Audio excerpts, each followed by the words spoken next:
So our final guest speaker joins us from, I'm told, Chicago. He may tell me differently. Bruce, N9WKE, is the founder and host of Dit Dit FM, the podcast that celebrates Morse code, the CW operating mode, and amateur radio. His task today is to help us take our Morse skills to the next level, something I planned to do during lockdown, but let's say bread making got in the way. As usual, send your questions for Bruce on the chat facility on YouTube. So welcome, Bruce. Tempt me away from the sourdough. Good afternoon. And thank you so much for inviting me to present to the RSGB. It's quite an honor. So I was invited to talk about taking your CW to the next level. And what I talked to a lot of people over the years, and there are a lot of people, myself included, who get started in amateur radio, take the time to learn the code, get on the air, maybe make a few contacts or something, and then for whatever reason, life gets in the way, and they sort of put amateur radio aside for a while to work in their job, raise a family, put their kids through school and stuff.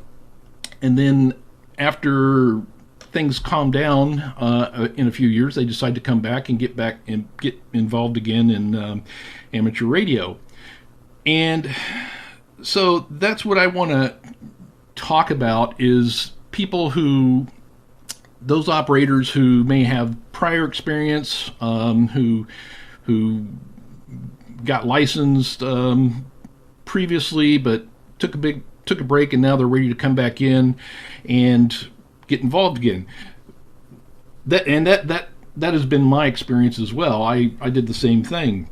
But so when I jumped back in amateur radio and was ready to get back into CW, there were a couple of things that occurred to me or that I noticed right away, and that is, when I got back into code after 15 or 20 years of not using it, I was amazed at how well I still remembered it. It came right back, which is a good thing, and I think a lot of people experience that as well, which is good.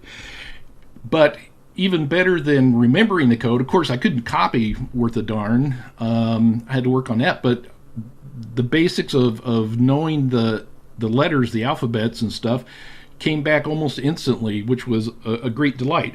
But the other thing that was even more delightful was, now, after all these years, there were all of these resources, these tools that were available now on this thing called the internet, that we didn't have 20 years ago when I started in learning the code. So we're going to explore a few of those things that people have told me have been very helpful, and in classes that I've helped teach, people used and very successfully. But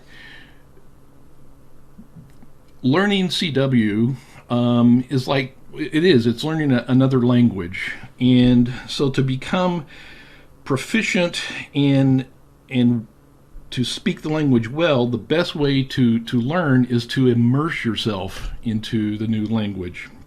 So, but it takes a little bit of commitment, definitely some determination sometimes, but the payoff will be years of enjoyment and pleasure.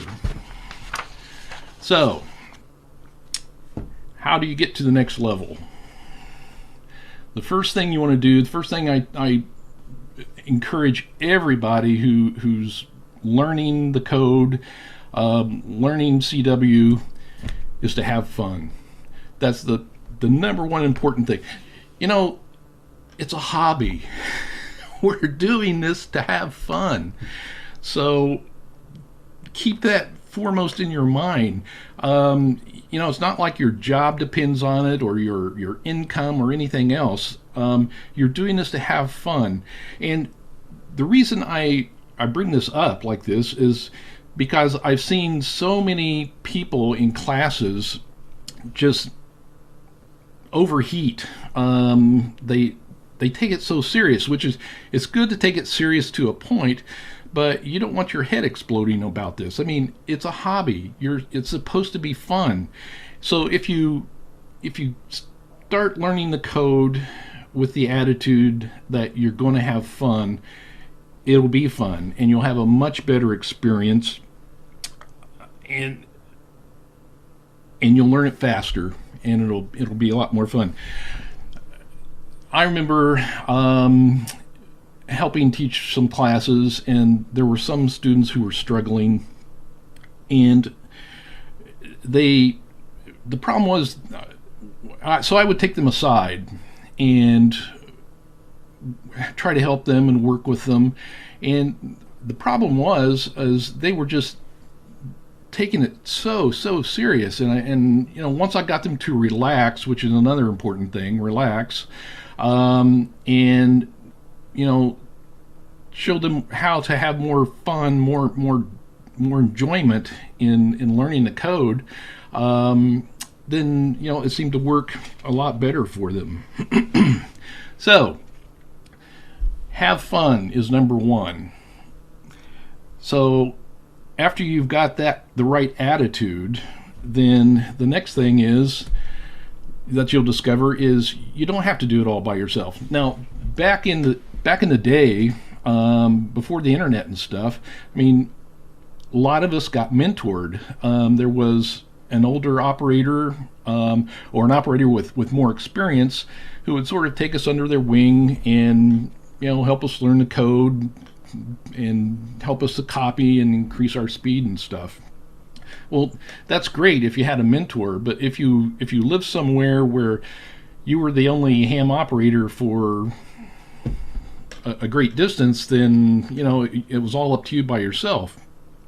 So nowadays, fortunately, you don't have to do it by yourself, and probably the oldest and best known CW training program that's been around now for several years is the CW Academy. It's run by CW Ops. It's a worldwide organization. I think they have classes in practically, every continent except probably Antarctica, but they hold classes all over the world, and they have 4 different levels of classes right now. Beginner for people who are limited with no prior experience with Morse code. Basic, those people, maybe a lot of a lot of the people that I'm talking about who got started, took a break and came back. A basic class might be the great place to jump in with CW Academy, because the code comes back to you, so it's not so much about learning the code from scratch, it's just gaining skill. So that's a good place. The intermediate class is where they take you from 10 to 12 words per minute, and then they start to teach you get into head copy and increasing your speed and stuff. And the advanced level is where you're operating at 15 words per minute and go for a much higher speed and get much better at head copying. Now, I'll tell you, I am a proud graduate of the CW Academy. I cannot say enough good things about it. It was a great experience. Each course meets twice a week for 8 weeks, and the classes can be intense. They're very focused. You'll be held accountable, and you'll be expected to show up for class prepared. But I got to tell you, with as focused and sometimes it as intense as it gets, it was the most exhilarating and challenging CW experience I've had, except for my first QSO course. But you will have more fun, and you will than you imagine, and you'll develop your skills vastly more quickly than you would ever imagine possible. Now there are many excellent CW Academy advisors, but I want to give a shout out to a couple of mine. Two of my favorites are Mark Tyler, K5GQ, and John Merkel, AJ1DM.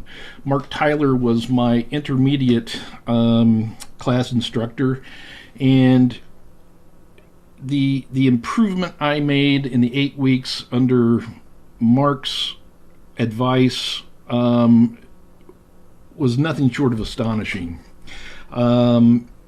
He absolutely took me from week 1 but by the time we got to week 8, I was a totally different and much better CW operator. John Merkel, I helped John teach his intermediate class several different times. John is another one I witnessed who works with his students in such a wonderful way and takes them to a whole new level in 8 weeks. It's just absolutely amazing, and I highly recommend CW Academy. And if you do enroll in an intermediate level class, it has to be put in Mark or John's class. You won't regret it. Now, another club that I'm familiar with is the Long Island CW Club. It was started by Howard Bernstein, WB2 UZE, and Rich Collins, K2 UPS in 2018. And it is probably the total opposite of CW Academy. It's very laid back, very fun, super friendly. It's a really stress-free way of learning the code. They've got, well, the last time I counted, which was a couple of weeks ago, they were up to 890 members, and they had members in 19 countries around the world. What really sets off the Long Island CW Club is their classes. When I made this slide, they had 48 different CW classes from beginners to advanced, and it included some really unique classes that you won't find anyplace else. Classes just for women, classes for children. They have a class for Morse, which we'll talk about in a little bit, where they set up a private network of people using Morse to have QSOs on their own private network. Right now, they're working on a big project to do CW over 2 meters. They just started teaching electronics courses. They have weekly presentations, just all kinds of activities. And it's a really fun group. I made a lot of friends there. It's really driven by the members about what they want to do. There's another big program they're working on right now to come up with a program for blind CW operators. They're just doing all kinds of amazing and unique things that you won't find anyplace else. Their classes are offered all year long. You can join anytime. LongIslandCWClub.org. Really check it out if that's something that sounds interesting to you. It's a great group of folks. You'll have a lot of fun. Okay, so now what if you're not interested in joining a club or going to classes and you want to learn on your own?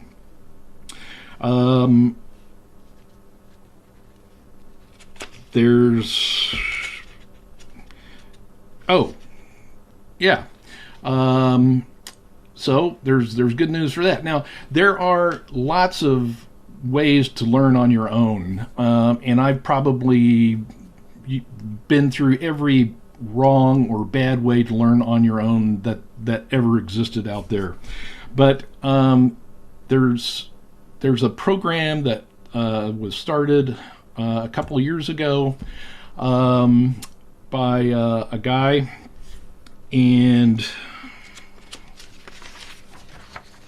Kurt Zogelman, AD0WE, created Morse Code Ninja. Now, I used to could say that I have looked at and I've tried every self-learning program out there in the world, but I can't say that anymore because they're coming. People are creating these things, faster and faster all the time, and I can't keep up with it. But one of all of them that I've been through, this is the best one that I have ever experienced. Kurt created this program. It's not so typically somebody will record some code, you'll listen to it, and they'll tell you what it is and move on and stuff. That has proven not to be a very effective way to learn.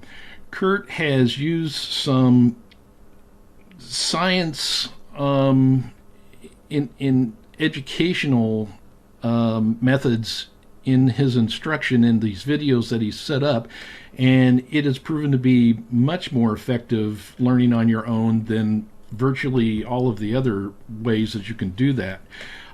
He's got more than this is the last count, I'm sure there's more now, but more than 979 YouTube videos, over 2,000 hours of instruction and advice. Now, I know that sounds like a whole lot, and it is, but and if you just jump into it and stuff, it'll be really easy to get overwhelmed. But he's got it broken down very logically from beginning to advanced. And there's a lot of unique things. He's got books that he has converted to Morse for you. He's got a lot of good advice on that website. I highly, highly recommend Kurt's Morse Code Ninja course.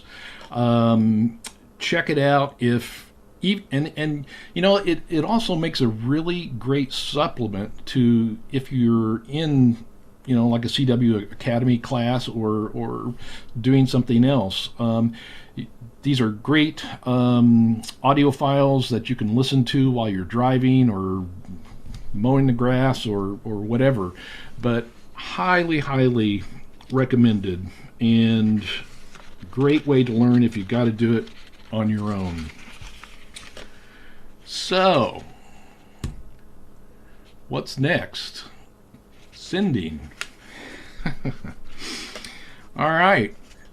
Well, now we all know how to send, right? You just pull your key up or your paddle, you start pounding your key or slapping your paddles, and that's all there is to it. At least that's what I thought for the longest time. But the whole point of using the radio and CW is to communicate an idea and to be understood. And if the person you're trying to communicate with is unable to copy your code, then you're failing to communicate. I can't tell you how many times I would be dialing across the band looking for somebody to have a QSO with, and I'd hear something and I'd stop and I'd listen for a few minutes, and I was wondering, what in the world am I hearing? Because, the code being sent is just an unending, indecipherable stream of dots and dishes. It was gibberish, and I thought, wow, I sure am glad that my sending isn't that awful. But the problem is, I know what I'm trying to say, and when I'm sending, it sounds it sounds like perfect code when I'm sending it, because I know what I'm trying to send, and sounds like it's going out great and everything. But maybe it isn't so clear to the operator on the other end. So, the best piece of advice I ever got was to record myself. Now, and I got to tell you, the first time somebody told me that, I thought it was the craziest idea I've ever heard. Recording myself just didn't make a lot of sense. Because like I said, when I'm sending, sounds perfectly fine to me. In fact, it sounds like perfect code to me. But it was a big surprise. So when I finally got around to actually recording myself one day, I was absolutely shocked at how atrocious my sending was. I couldn't even believe somebody was answering my CQs, or I was able to complete a QSO with somebody, or somebody stuck around to finish a QSO with me, because my sending was just absolutely horrible. I was one of those people that was sending the gibberish. So record yourself, and you'll be surprised at either how really good you are or you aren't. So fortunately, there are some really good tools now available to help you improve your sending skills. And the other thing is that learning to send clear code that's easy to copy is a separate skill from learning to copy.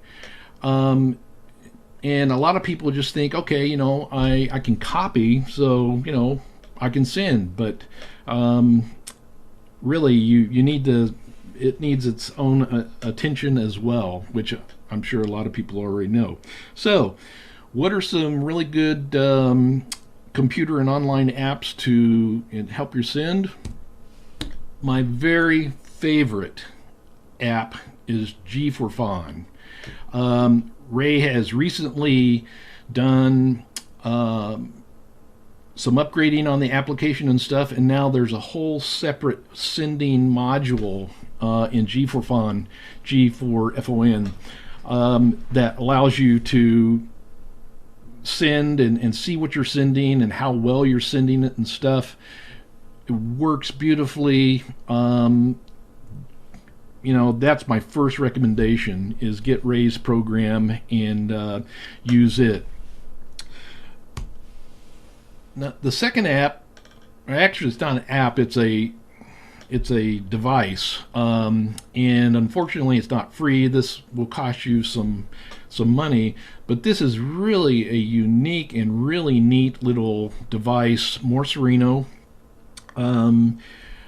It's a kit you can put together, and you can do sending training with it. It'll help you, train, learn the code as well.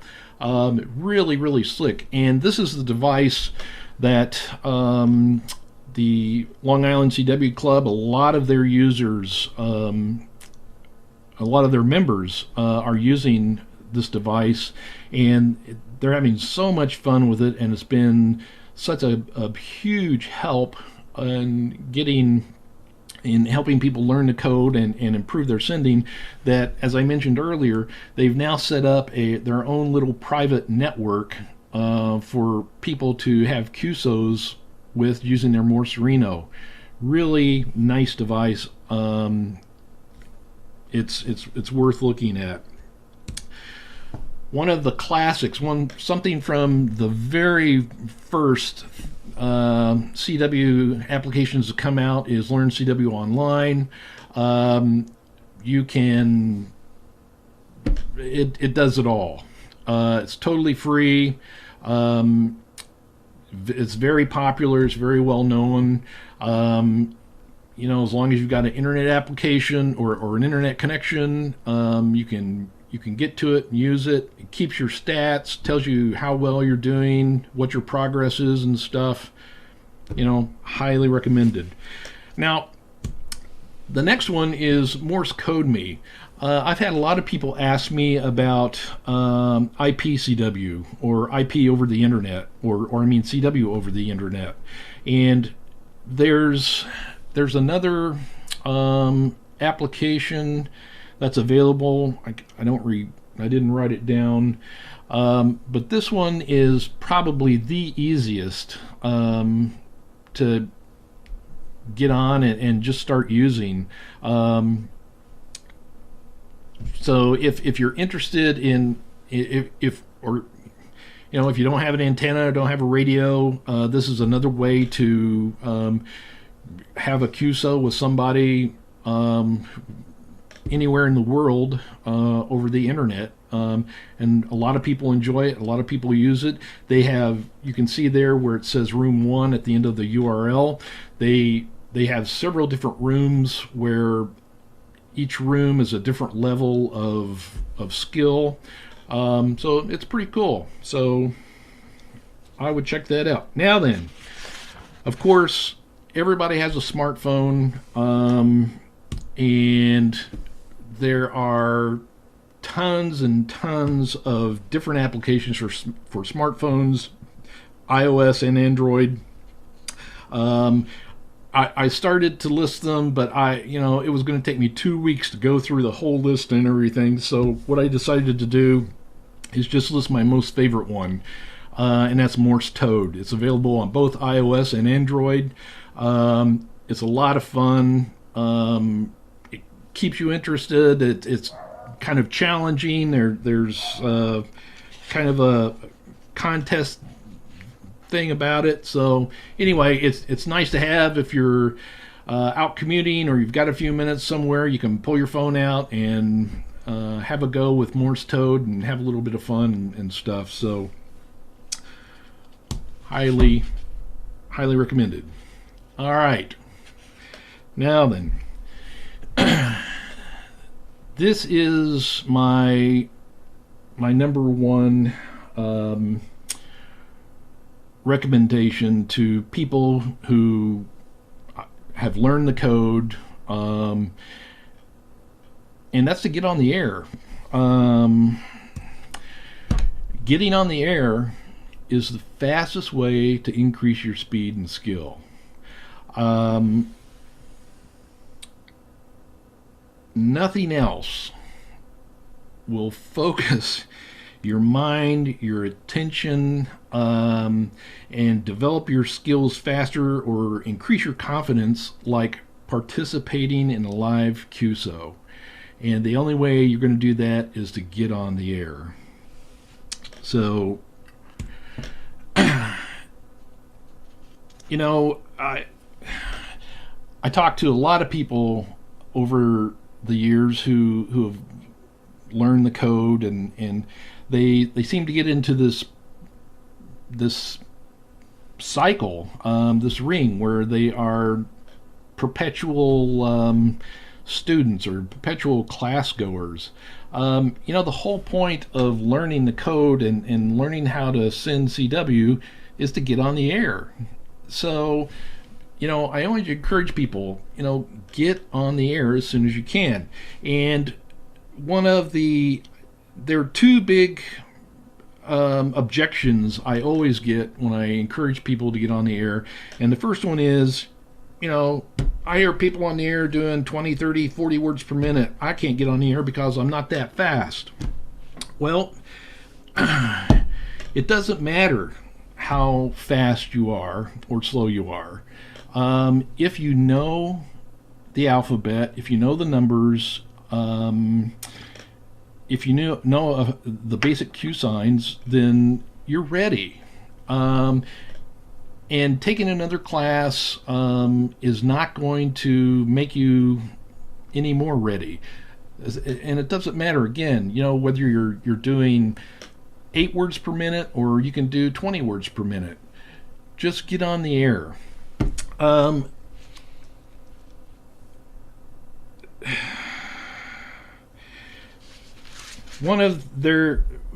The other thing is, I always point out to people, there are other organizations out there that monitor certain frequencies for slower ops. So, for example, the SKCC organization, you can go on their website and they have a list of frequencies that they monitor, and there are some frequencies on the upper end of the band that is monitored all the time for people who are slower operators to get on there and have a QSO. The same way with FIS is another great organization. They've got volunteers, people who monitor certain frequencies all the time. And again, you can go on the FIS website and find what those frequencies are. And they are more than happy to have a QSO with a slower operator. When I get on, half the time when I get on, I don't want to break any speed records or anything. I just want to have a nice QSO with somebody, and I'll go up on the upper end of the band and I'll be looking for slower operators because we all remember what it was like when we first got started and we weren't fast, and you didn't have a very high confidence level, and we never forget those people who were there to answer our slow CQs or when we answered theirs who slowed down or whatever. There are I'll probably get some notes for this, but I gotta tell you, I think the nicest people in amateur radio, a lot of them are in the CW portions of the bands. They're just really, really nice. And I say that from my own personal experience because there have been times when I've just been a horrible operator and people have stuck with me to get through the QSO. The other thing is, don't ever be afraid to ask somebody to slow down. I've asked operators to slow down 1,000 times, and 99.9% of the times they will. And if they don't slow down enough the first time, ask them again, and they'll slow down more. I do, and all of the other operators I know do the same. There aren't enough CW operators on the bands, so it doesn't matter how fast or slow you are. We want you there, so come in and join us. Now then, the second objection I always get, and this is the big one. I get it from the students I've helped teach. I hear it. I even hear it from people who have some experience and who have made some QSOs. I've got some QSOs under their belt and stuff. The biggest concern I hear is, oh my gosh, I'm afraid to make a mistake. Well, or what if I mess up? Well, what if you do? Nobody has the intention of going on the air and making mistakes. Nobody wants to do that, but it happens. It's happened to me thousands of times, and especially when you're new, or just getting back into it. Until you reach that level of comfort and confidence, the odds of making a mistake or messing up are high, and you pretty much probably will. I've been a CW operator for a long time now, and I still make mistakes. So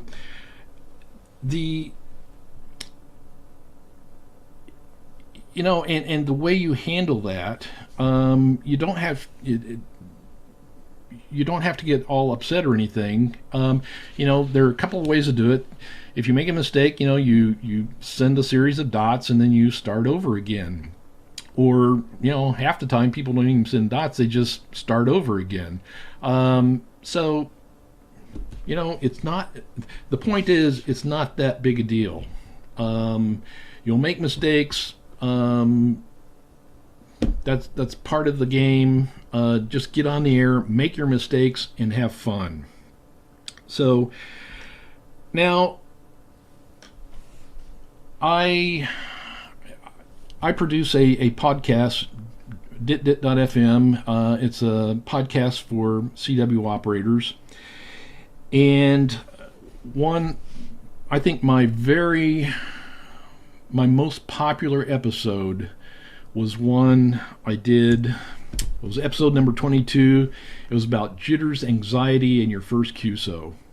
It was great. There were 4 different operators I think I talked to, from a couple from Europe, one from South Africa, a couple from the US. I had a psychologist who was a guest on that episode as well. And I think the thing it did is it affirmed everybody's notion that, the first time you get back into CW, the first time you get on the air, everybody's a little nervous. Everybody's a little concerned about making mistakes. But, you just have to get on there and make your mistakes if you're going to make a mistake, but get through it. I guarantee you the operator on the other end knows you're a new operator. We all recognize new operators. It's not a secret, and we all want to help you, get through that barrier, bust through, and get better and feel more comfortable. This is a great episode, even if I do say so myself. A lot of good stuff, a lot of epiphanies about, doing your first QSO, or not even your first one, but, after you've done your first one, the next 2 or 3, people are still jittery and have a lot of anxiety and stuff. And, it is worth it. It is worth it. So,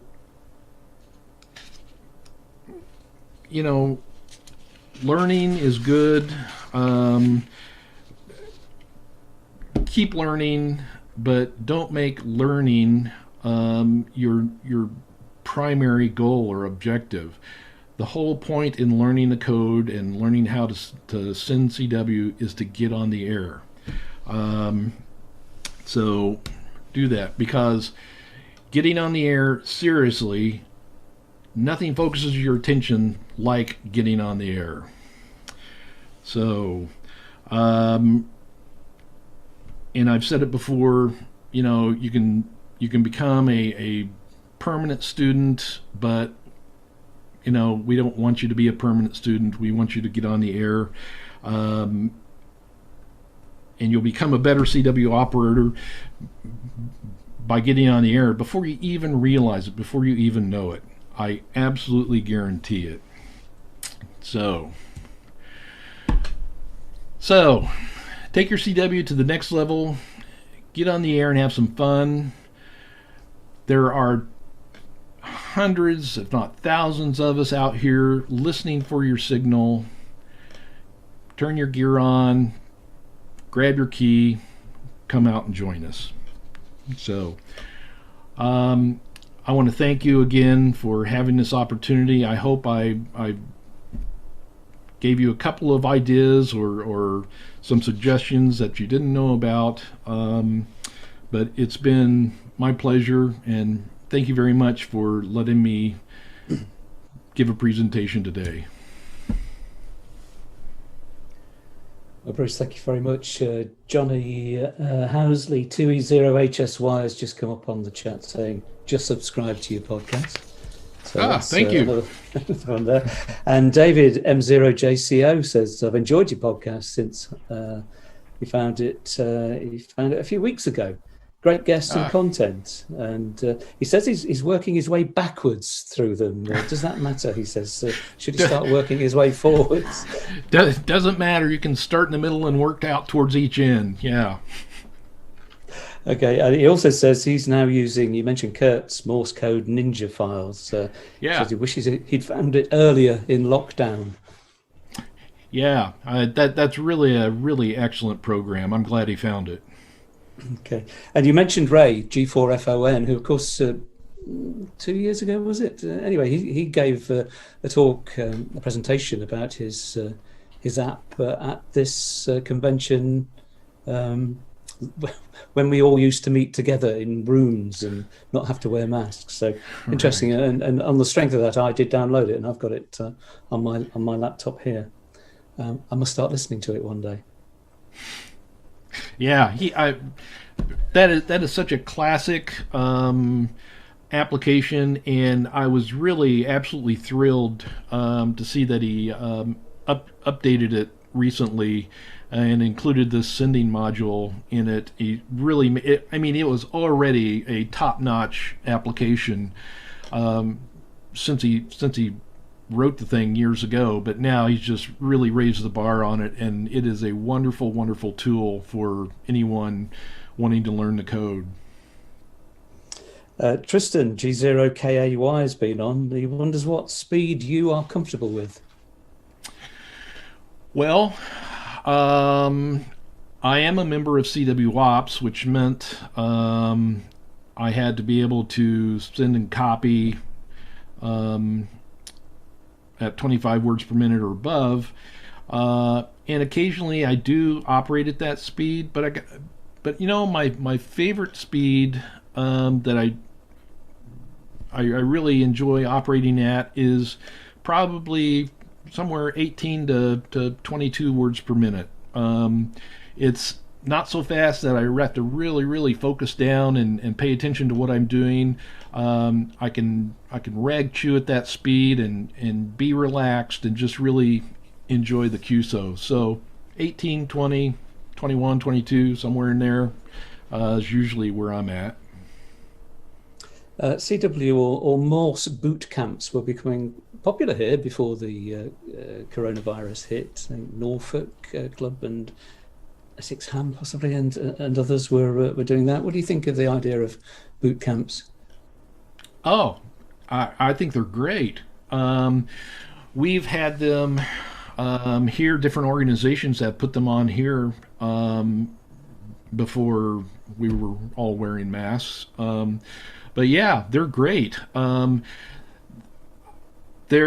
think the ones I've been to, especially for people who are brand new and just wanting to learn the code, they're really great for getting people in and getting them started, and showing them that they can learn the code. That it's not that difficult to learn, and increasing their interest in enjoyment, and giving them the tools and the contacts to take it forward after the boot camp is over, and to keep going. So yeah, they're great. And you were saying that Morse is it's for fun basically, but these days, of course, for most of the world, it's not a requirement anymore. Most of us, a lot of people of my age, I've had my license 50 years next year somehow. We were forced into Morse code because if we didn't take the Morse test, then we didn't get the license we wanted. Indeed, yeah. And when I was the same way when I first got my license years ago, there was a Morse requirement, and that's basically how I got started in it. And once I got started in it, then I really got interested in it. And then when I got back into radio years later, I just went straight to it and never looked back. But and that's an interesting point that you made, because I remember when they did away with the requirement here in the States, everybody thought, oh, that's it. Morse code is dead. If you're not compelled to learn it, then, who's going to learn it? And, it's just going to go away, and we're going to deal with other modes and stuff. I think right now is the golden age of Morse code. There's more interest in it now, and there are more people learning it now than I think there have been in a long, long time, and that is really exciting. That is really great stuff. And so one important distinction is before, we had to learn it to get a license. Now people are learning it because they want to. And I think that makes all the difference in the world. And I'm really happy that, I can help people by encouraging them through the podcast and stuff to get involved and find it. I think now is a great time for Morse code. Yeah, you're right. I mean, people are finding it fun. That's why they're going to it now, because they don't have to. So that's quite interesting. What do you think about machine generated code? Um, I hear it sometimes, and I think that's the devil's work. I can't. That's just verbal. Yeah, that is can be controversial. Um, I just had an interesting email exchange with a gentleman who sent me an email, and he said, I've listened to all your podcasts and stuff, and he says but I'll never be a CW operator because I've taken courses, I've taken classes, I've had people work with me, but he had a physical ailment that really prevented him from sending the code the way he wanted to, and he was feeling really bad about that, and I was sorry that he felt bad about that.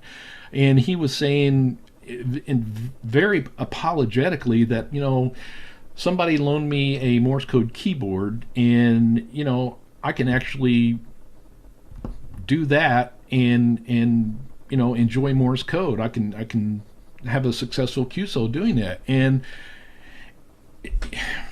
number one, I don't judge. I'm just myself personally. I'm just happy to get on and find somebody who wants to have a QSO with me, and I don't care if they're sending it by hand or if it's computer generated. I'm just happy that they're there, and I think anything we can do that encourages more CW activity on the bands is a good thing. And this gentleman who sent me this email and was just feeling bad about this, I told him no. I said, there's nothing to feel bad about. I said, if that's the best way you can do it, if that's the way you enjoy it, do it. I said, get on the air and join the fun. That doesn't bother me at all.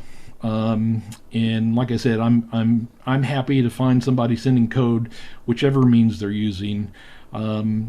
And if that means more people will be able to get on the bands and use them, I'm all for it. Good. One final question then, Bruce, and it comes from Peter G0GPH. So how important do you think it is to be able to copy at 25 words per minute or faster? Because I hear a lot of fast Morse on the bands, and I think I'm missing out. Well, a lot of that fast Morse is contesting, but then there are actually more guys than I would expect who really enjoy sending code, at 35 words per minute, and more power to them. I can't go that fast. I can't copy that fast. I think I can send that fast, but I'm pretty sure it's pretty bad when I do. It's, to me personally, it's not important because I just don't, going that fast isn't a goal of mine. And I think it's do what makes you happy with Morse code and CW. There are so many activities for CW out there, networks, being part of a network, traffic handling is a lot of fun. I've been involved in that in the past year. All kinds of different things, and tons of different contests and stuff. So and there are slow speed nets and all kinds of nets out there. That's just one example. Same way with contests. There are contests for slow operators. There are other contests where these guys are blowing by at 40 and 50 words per minute. That's great. I'm if they're having fun, I'm all for it. But that's just not what I'm interested in doing, and for me, that's not important at all. So, it's sort of a personal thing. Do what makes you happy. Okay, Bruce. It looks like we have lost our link to Jim once again, I'm afraid. So anyway, thank you very much for a very interesting talk. Sure, very much appreciated by everybody looking at the comments on the stream. So thanks for being with us today. Oh, thank you. I was delighted. I was thrilled to be asked, and it's been a pleasure. And everybody, get on the air, come out and join us.